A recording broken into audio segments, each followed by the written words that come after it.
नमस्कार। मैं डॉक्टर अशोक त्रिपाठी आपका स्वागत करता हूं आपके अपने channel history culture and research methodology पे। मित्रों, आज का जो हमारा टॉपिक है वो है बलबन का राजत्व सिद्धांत, जो कि दिल्ली सल्तनत का एक बहुत ही महत्वपूर्ण टॉपिक है। तो आइए हम इस पर चर्चा करते हैं कि बलबन के राजत्व सिद्धांत की क्या विशेषताएं थी और सरकार के प्रति उसकी अवधारणा क्या थी। What was it's concept of government. तो सबसे पहले मैं आपको थोड़ा सोर्सेस के बारे में बताऊं। दिल्ली सल्तनत पे जो बहुत सारी पुस्तकें आप पढ़ते ही हैं, उनमें से कुछ पुस्तकों के नाम मैंने लिखा है, जैसे डॉक्टर ए एल श्रीवास्तव हैं, हबीब एंड निजामी हैं, डॉक्टर ईश्वरी प्रसाद हैं, अवध बिहारी पांडे की बहुत ही बढ़िया किताब है अर्ली मेडिवल इंडिया, उसे आप पढ़ सकते हैं। लेकिन विशेष रूप से आप दो पुस्तकें पढ़िए तो आपको ये बातें पूरी तरह से समझ में आएंगी।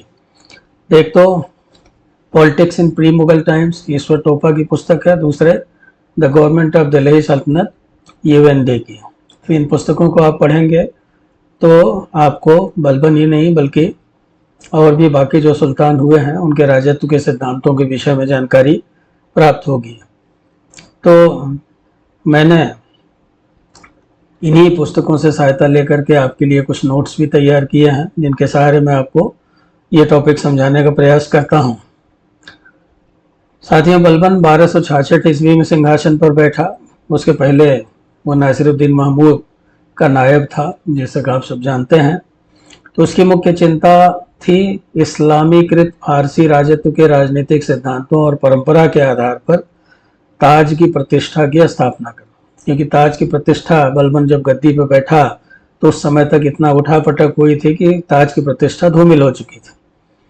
तो उसका जो पहला काम था ताज की प्रतिष्ठा की स्थापना करना और सरकार को स्थायित्व प्रदान करना था। उसने योग्य एवं विश्वसनीय व्यक्तियों को अपने राज्य के महत्वपूर्ण पदों पर नियुक्त किया, जिससे राज्य के कार्यों का संचालन और प्रबंध सुचारू रूप से हो सके। बलबन को ऐसे राजनीतिक कदम का सहारा लेना पड़ा क्योंकि उसके सिंहासन पर बैठने के पहले राज्य की सत्ता विघटनकारी ताकतों द्वारा कमजोर कर दी गई थी। जैसे मैंने कहा कि बहुत उठापटक चल रही थी। और जैसा कि आप देखते हैं, दिल्ली सल्तनत में हमेशा से यह रहा, कोई उत्तराधिकार वगैरह का नियम न रहने के कारण कोई भी गद्दी पाने की लालसा करता था, जो भी थोड़ा बहुत महत्वाकांक्षी होता था, वो राजगद्दी पाने की कोशिश करता था। बलबन भी उसका एक उदाहरण है। और राज्य की जो वित्तीय स्थिति थी वो भी बहुत खराब हो चुकी थी।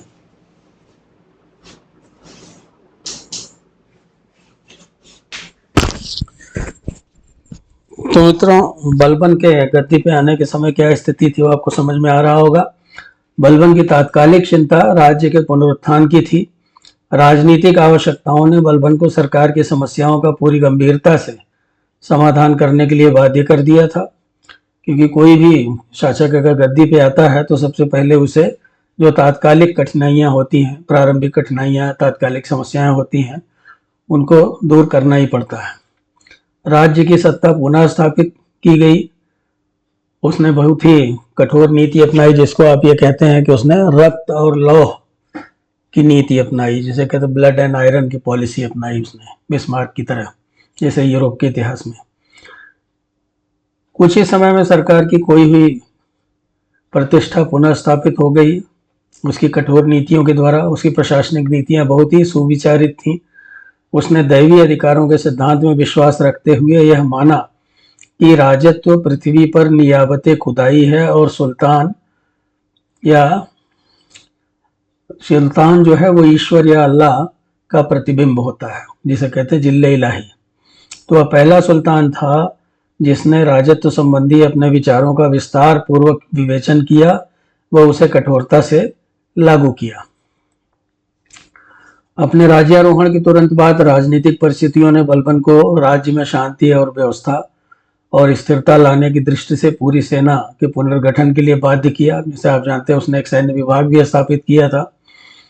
तो उसके राजनीतिक अनुभव ने उसे सिखाया था कि सेना के पुनर्गठन को प्रशासन के सभी विषयों पर प्राथमिकता दी जानी चाहिए। क्योंकि आप जानते ही हैं, कहावत है कि भय बिन होए न प्रीत। बिना डर के, जैसे बर्नी ने भी लिखा कि डर ही जो है वो प्रशासन का, जो भय होता है वही सुशासन का आधार होता है। तो बलबन जानता था कि राज्य को अपने अस्तित्व के लिए क्या चाहिए। इल्तुतमिश के राज्य के उत्थान और पतन ने उसे राज्य के स्वस्थ विकास के लिए कई राजनीतिक सबक सिखाए थे। ये प्रभाव उसके व्यक्तित्व पर इतने अमिट थे कि उसका दृष्टिकोण परिवर्तित हो गया। इससे भी अधिक राजनीति के क्षेत्र में ख्वारिज्म के सुल्तान ने उसे प्रभावित किया और आदर्श के रूप में उसके हृदय को आकर्षित किया। वह उससे इतना अधिक प्रभावित हुआ कि उसने उस आदर्श पर खरा उतरने का हर संभव प्रयास किया। राज सत्ता की संस्था में दृढ़ विश्वास रखने वाले और प्रबल विश्वासी के रूप में बलबन ने कहा कि शाही गरिमा और प्रतिष्ठा केवल तभी वास्तविक और प्रभावी हो सकती है जब शासक प्रसिद्ध नौशेरवा का अनुकरण करते हुए न्याय की मर्यादा को लागू करेगा। यानी नौशेरवा से वो बहुत ज़्यादा प्रभावित था, उसकी न्याय प्रक्रिया से बहुत ज़्यादा प्रभावित था, इसलिए उसने उसकी वकालत की। उसे शाही शब्द, कार्य और गतिविधियां शाही गरिमा के समान लगती थी। यदि राजत्व तो शाही गरिमा के प्रति प्रशंसा और सम्मान की भावना पैदा करने में विफल होगा और लोगों के दिलों में कानून और राज्य का भय पैदा करने में विफल होगा, तो इसकी प्रतिष्ठा और भव्यता स्वतः कम हो जाएगी। यहाँ तक कि राज्य पदाधिकारी भी सरकार चलाने में असफल हो जाएंगे। बलबन का दृढ़ विश्वास था कि उदारता के साथ साथ प्रतिरोध के कार्य भी राजसत्ता के संबंध में जनता के व्यवहार और दृष्टिकोण को बदलने में कभी सहायक नहीं हो सकते। कुल मिलाकर के लब्बलुबाब यह है कि बिना कठोर नीति अपनाए राजत्व की गरिमा को स्थिर नहीं रखा जा सकता। तो राजसत्ता के आदर्श और महानता में बलबन की अटूट आस्था ने उसे इसकी खामियों, उसकी कमियों, उसकी त्रुटियों और उसके उपचार के प्रति सचेत कर दिया। राजसत्ता के अस्तित्व के लिए आवश्यक उसका अटूट समर्थन तो था ही, साथ ही उसे शाही गरिमा, सम्मान, वैभव और शिष्टाचार के अनुरूप बनाने के लिए वह उत्सुक था। वह राजघराने और आम लोगों के बीच दूरी बनाए रखने में विश्वास रखता था। बलबन ने कभी यह अनुमति नहीं दी कि उसका राजत्व जनता के जीवन से प्रभावित हो या उसके संपर्क में आए। उसका मानना था कि राजत्व का अर्थ केवल प्रतिष्ठा, गरिमा और महानता है, यानी कि वो निम्न वर्ग के लोगों से मिलना जुलना या उन लोगों से प्रभावित होना पसंद नहीं करता था। जिस क्षण किसी शासक के निजी और सार्वजनिक जीवन से ऐसे शाही गुण गायब हो जाएंगे, वह राजघराने की अनिवार्यताओं को सुरक्षात्मक समर्थन देने की स्थिति में नहीं होगा। इसे कोई भी हड़प सकता है। बलबन इस तथ्य से भली भांति परिचित था कि राजसत्ता का भय ही सुशासन का आधार होता है और राज्य के यश तथा वैभव का स्रोत होता है। इसके अभाव में शासक की लोकप्रियता व आज्ञाकारिता समाप्त हो जाएगी। यदि राजत्व स्वयं लोगों की नजरों में अपमानित होता है और लोगों को अपमानित करता है, तो यह आशा करना व्यर्थ होगा कि राजशाही स्वयं को बनाए रख सकेगी। तो बलबन की राजसत्ता की अवधारणा या उसका राजत्व सिद्धांत संकीर्ण, भौतिकवादी, व्यवहारिक नहीं थी, लेकिन बलबन की राजनीतिक योजना में इसके नैतिक मूल्य पर उसके द्वारा कम बल नहीं दिया गया। वह राजसत्ता की निरंकुशता पर अंकुश लगाने के लिए उसको नैतिक सीमाओं में बांधना चाहता था। राजत्व को पवित्र और विश्वासपूर्ण माना जाना चाहिए, क्योंकि यह एक दैवीय शासन था। बलबन के लिए यह राजनीतिक नियंत्रण और मार्गदर्शन की मानव निर्मित संस्था का प्रतीक मात्र नहीं था, इसमें दैवीय इच्छा की अभिव्यक्ति थी जो इसके अस्तित्व का कारण बनी। यानी कि राज्य जो है इस्लाम में माना जाता था, वो विश्वास करता था कि राज्य अल्लाह का है और वो शासक के रूप में अल्लाह का प्रतिनिधि मात्र है। राजत्व को अन्य मानवीय संस्थाओं के साथ वर्गीकृत नहीं किया जा सकता था, क्योंकि राजत्व जो था वो दैवी था। बाकी जो संस्थाएं थी वो मानवों ने बनाई थी, जैसे अलग अलग विभाग प्रशासन के बनाए थे, लेकिन राजत्व जो है वो दैवी था। तो बलबन का मानना था कि एक सुल्तान का हृदय लोगों के हृदय से श्रेष्ठ और भिन्न होता है। सुल्तान के हृदय की तुलना आम लोगों से नहीं की जा सकती। दूसरे शब्दों में, दैवीय मार्गदर्शन और परोपकार की उपस्थिति शाही कर्तव्यों के उचित निर्वहन में एक प्रभावशाली और निर्णायक कारक सिद्ध होगी। बलबन का जोर या बल इस बात पर था कि राजत्व को सबसे उत्तम कोटि की सेवा समझा जाना चाहिए, सर्वोच्च कोटि की सेवा समझा जाना चाहिए, इससे बड़ी और कोई सेवा नहीं हो सकती। तो इसलिए बलबन प्रयास करता था कि वो पूरी ईमानदारी और निष्ठा के साथ आदर्शों का पालन करते हुए इस सेवा को करे। तो बलबन का मानना था कि सुल्तान का हृदय दैवी प्रेरणा और क्रांति का भंडार होता है और अपने ईश्वरीय दायित्व को पूर्ण करने के लिए वह निरंतर पैगंबर से निर्देशित होता रहता है। जैसे आप जानते हैं कि इस्लाम में सबसे बड़ा अल्लाह है, उसके बाद दूसरे नंबर पर पैगंबर है, फिर तीसरे नंबर पर खलीफा होता था, फिर उसके बाद शासक होता था जो खलीफा वगैरह से प्रमाण पत्र लेते थे। बलबन ने भी इस बात पे बल दिया था कि खलीफा का सम्मान होना चाहिए। बलबन ईश्वर, राजा और प्रजा के मध्य एक सुदृढ़ संबंध स्थापित करने के पक्ष में था। राजतंत्रीय दृष्टिकोण से ईश्वर, राजा और प्रजा के बीच संबंधों की ऐसी अन्योन्याश्रयता जिस पर बलबन ने जोर दिया था को नजरअंदाज नहीं किया जा सकता था। मतलब इनके बीच में एक रेसिप्रोकल रिलेशंस होता है राजा, प्रजा और ईश्वर के बीच में। इसलिए ईश्वर, राजा और प्रजा संबंध, इनके संबंध के द्वारा लोगों के कल्याण को एक व्यवहारिक आदर्श के रूप में सरकार के सामने रखा गया, ताकि वह अपने स्वयं के लाभ के लिए नहीं बल्कि लोगों की भलाई के लिए भी अस्तित्व में रह सके। बलबन की राजसत्ता की अवधारणा मिश्रित थी। एक मुस्लिम के रूप में उसका राजत्व का अपना आदर्श है, एक सुल्तान और राजनेता के रूप में राजत्व के प्रति उसका दृष्टिकोण अलग था, लेकिन वह आदर्श से और संसार की शक्तियों से शासित था, ऐसा उसका मानना था। उसने विभिन्न प्रकार के राजत्वों के बीच अंतर किया। उसके लिए वास्तविक राजत्व एक विरासत के रूप में दिया जाना चाहिए और इसके विरासत होने का तथ्य ही वास्तविक राजत्व के अस्तित्व को उचित ठहराता है। बलबन शासन में बदलाव लाने के लिए उसका सशक्त ढंग से इस्लामीकरण करना चाहता था। मतलब जो भी संस्थाएं थी प्रशासन की, उसको जो है वो इस्लामाइज करना चाहता था, उसका इस्लामीकरण करना चाहता है। उसका मानना था कि एक शासक को सही विश्वास रखना चाहिए और इस्लाम का रक्षक होना चाहिए। बल प्रयोग के साथ साथ शाही गरिमा और वैभव के प्रदर्शन की अनुमति केवल इस्लाम के सम्मान और सुरक्षा के लिए ही दी जानी चाहिए।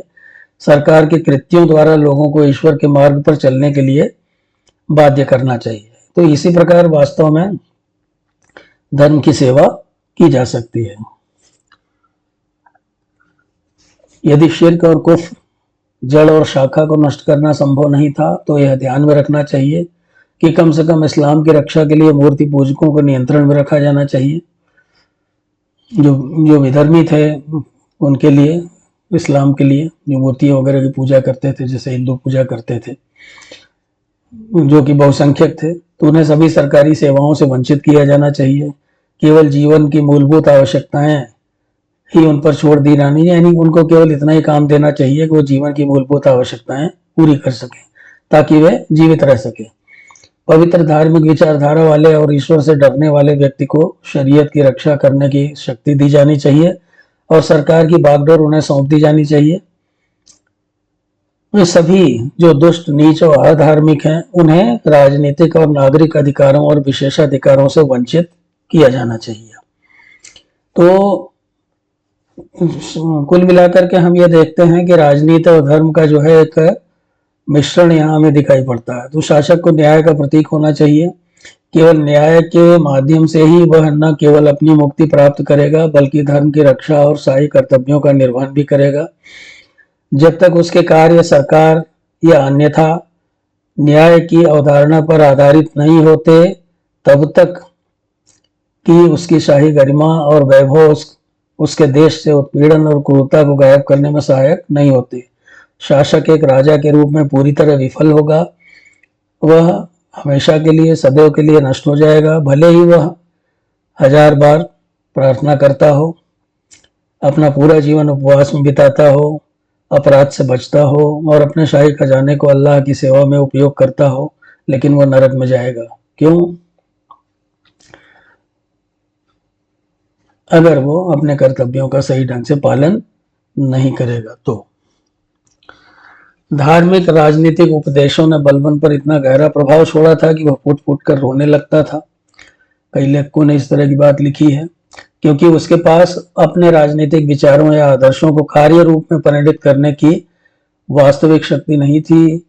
उनके लिए कुरान का कानून था, जिसे न केवल सरकार के संरचना के लिए बल्कि इसके आंतरिक कामकाज के लिए भी आधार बनाना चाहिए। बलबन ने उन मुस्लिम राजाओं की मानसिकता की आलोचना की जो इस्लामी राजनीतिक परंपरा से हट गए थे, परंतु इस्लाम के आगमन के पूर्व के दिनों के फारसी राजाओं के नक्शे कदम पर चल रहे थे। राज्य को धार्मिक आदेशों के मार्गदर्शन में होना चाहिए। बलबन की राजनीतिक प्रवृत्ति ने तत्कालीन वास्तविकताओं से समझौता कर लिया। उसके यथार्थवाद ने मामले को एक सीमा तक सुलझाया, जितनी हद तक उनकी भावनात्मक और मानसिक संरचना ने उसे स्वीकार करने की अनुमति दी। इससे एक इस्लामी राजनीतिक विचारक के रूप में उसकी विफलता सिद्ध हुई। उसकी नीति न्याय के कार्यों और निरंकुशता के दमन द्वारा लोगों के कल्याण के लिए अनुकूल बन गई।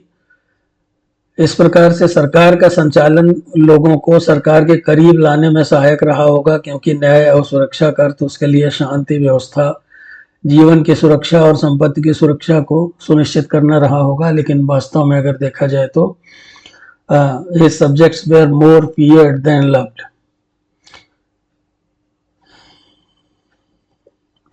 बलबन कुलीन और अकुलीन के मध्य अंतर करता था तथा अकुलीन परिवार के लोगों के संपर्क से दूर रहता था। स्वयं को तुरान के अफरासियाब वंश का वंशज बताता था।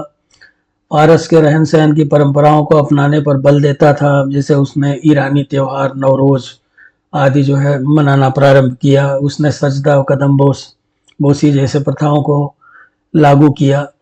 अकुलीन व्यक्तियों को उसने सदैव राज्य के महत्वपूर्ण पदों से अलग रखा। अपने उच्च राज्य पदाधिकारियों और पुत्रों को भी उसने चेतावनी दी, मतलब उनको यह कहा कि अगर तुम सही ढंग से काम नहीं करोगे तो उसे गंभीर परिणाम भुगतने होंगे। उसने उन्हें यह बात स्पष्ट कर दी कि यदि वह निष्पक्ष न्याय देने में कोताही करते हुए पाए गए तो वह उन्हें कभी क्षमा नहीं करेगा। बलबन पूरे समय अपने सिद्धांतों के प्रति सच्चा रहा। बलबन ने राज्य सत्ता और उसके पदाधिकारियों के अंतर संबंध के महत्व को भी सामने रखा। उसने राज्य व्यवस्था के वास्तविक कार्यों को बहुत महत्व दिया। बलबन ने अपने समय की राजनीतिक समस्याओं की गहराई से जांच पड़ताल की थी। उनके लिए राज्य की प्रतिष्ठा शासकों के साथ साथ अधिकारियों के हाथ में थी। उनकी ईमानदारी, उनकी निष्पक्ष न्याय की भावना और उनकी धार्मिकता, इस आशय का आश्वासन होना चाहिए कि जनता सुरक्षित होगी और अत्याचार, अन्याय, धोखाधड़ी और शोषण से मुक्त होगी। तो बलबन राजनीतिक रूप से इतना परिस्थितिजन्य था कि उसके पास हर मूल्य पर प्रभाव बनाए रखने और सरकार को स्थिर करने के अलावा और कोई रास्ता नहीं था। विश्वसनीय और ईमानदार राज्य अधिकारियों के परामर्श और सहयोग के बिना प्रशासन के मामले में कोई भी वास्तविक महत्व का कार्य नहीं किया जाना चाहिए। वह किसी साधारण व्यक्ति पर भी अन्याय होते हुए नहीं देख सकता था। गुप्तचरों द्वारा उसे बरीद बोलते थे गुप्तचर को, तो उनके द्वारा उसे राज्य की प्रत्येक गतिविधि की सूचना मिलती रहती थी। शासक को अपनी पहल पर कार्य नहीं करना चाहिए। बलबन इतना चतुर था कि वह राजनीति की दिखावटी वास्तविकताओं से भ्रमित नहीं हो सकता था। उसने लोगों का दिल जीतने के लिए एक नीति की वकालत की, और यह न तो बहुत कठोर होना था न बहुत ही उदार होना था।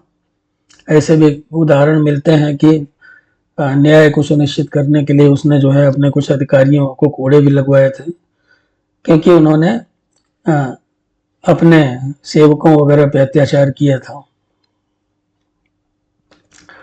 राजनीति के क्षेत्र में ओछेपन को प्रकट नहीं होने देना चाहिए। बलबन इस तथ्य को के प्रति बहुत सचेत था कि सरकार की समस्याएं जटिल और कठिन थीं और उन पर विचार और विमर्श की आवश्यकता थी। यद्यपि वह अच्छे स्वभाव का व्यक्ति था, साहसी और वीर था, तथापि राजनीति व प्रशासन के मामलों में उसने रक्त और लौह का सिद्धांत अपनाया। यहाँ तक कि धर्म भी राजनीतिक सत्ता के लिए उसकी अनियंत्रित प्रवृत्ति को नियंत्रित और शांत नहीं कर सका। महत्वाकांक्षा बलबन के व्यक्तित्व का एक मुख्य लक्षण था, लेकिन चूंकि वह अपनी सीमाओं को जानता था, इसलिए वह महान विजेताओं के नक्शे कदम पर चलने का साहस कर सकता था। इतिहासकार ईश्वर तोपा का कहना है, जिनसे मैंने बहुत सहायता ली इस वीडियो को बनाने में, कि यह एक बड़ा यदि था जिसने उसे विजय अभियानों से रोक दिया। वह एक वास्तविक राजनीतिज्ञ था। उसे आदर्शवाद को वास्तविकता की बलिवेदी पर बलिदान करना पड़ा। राजनीति में उसने एक राजनेता की तरह व्यवहार और कार्य किया तथा उसका दृष्टिकोण सदैव सांसारिक था। उसने आदर्शवाद पर यथार्थवाद की विजय को महत्व दिया। तो मित्रों, उम्मीद है कि वीडियो आपको पसंद आई होगी। आप चैनल को सब्सक्राइब अवश्य करें, अपने मित्रों के साथ शेयर करें और अपने कमेंट्स भी अवश्य दें। बेल आइकन भी दबाएं जिससे आपको नई वीडियोस की सूचना तुरंत मिलती रहे। बहुत बहुत धन्यवाद। नमस्कार। फिर मिलते हैं जल्दी किसी नए विषय के साथ।